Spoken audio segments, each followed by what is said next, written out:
Spider has been trading on the Australian share market for more than a decade. These videos are designed to help you if you too enjoy trading Australian shares or trading full stop. If you are sick of being someone else's employee, or maybe if you just want to make a few extra bucks, or maybe you ultimately want to have It's a Wonderful Life, hopefully the videos in this series will be able to help you. We don't give tips, this is all about what goes on inside your head when you're a trader. Hope you enjoy them. Spider's Trading Web number 1. Brought to you live from the back of the Jag because it's the only quiet place I can find. Preparing Your Mind for Trading Part 1.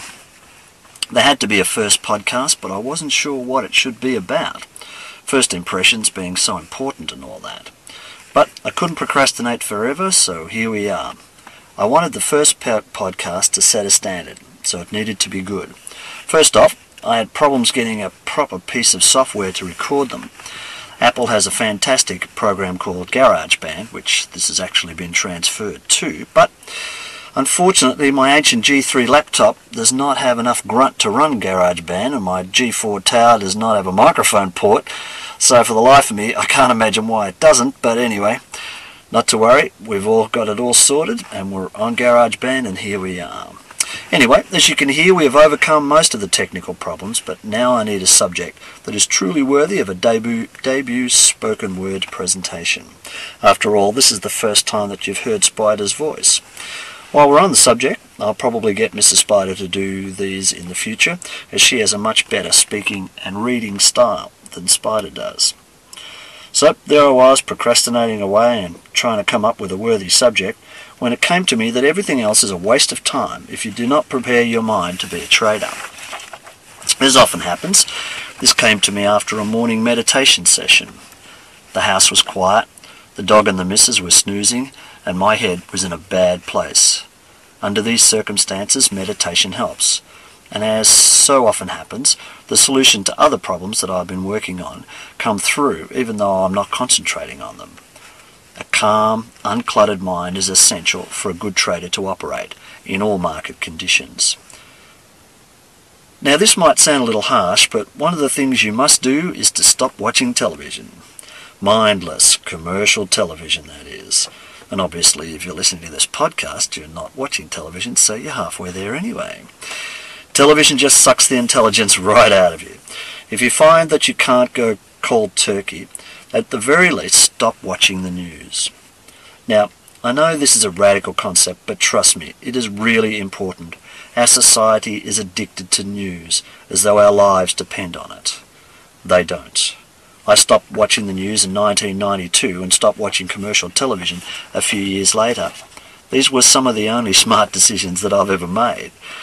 Often when I tell people that I don't watch the news, they say, "Don't you want to know what's going on?" The answer is yes, but up to a point.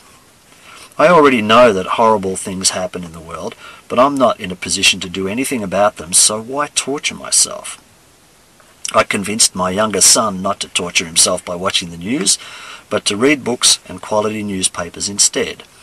When you read, you have control over what goes in. If you don't like the story, just stop reading and move on to the next one.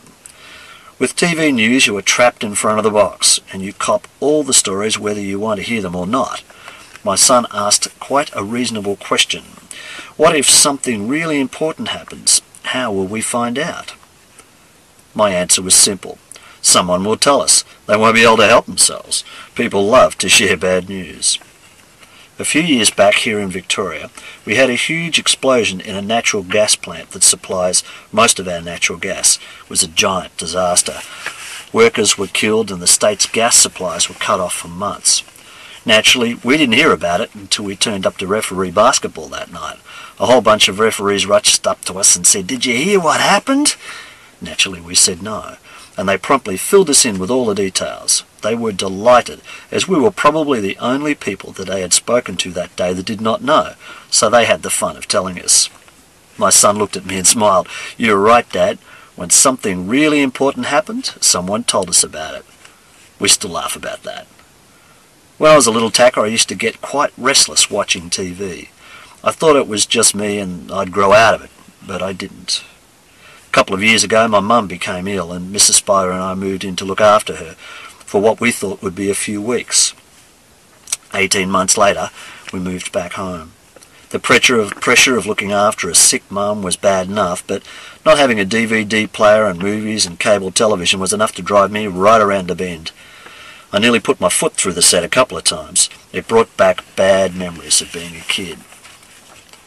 Life's difficult enough without making it harder for ourselves. Modern television treats you like you're an idiot. Now, you wouldn't stand by and let someone call you an idiot, so why let them treat you like one? Cultivate friendships with intelligent people who like to talk about ideas. Use the internet to do your own research on subjects that interest you. Go to the movies, watch movies at home. But whatever you do, turn the damn TV off.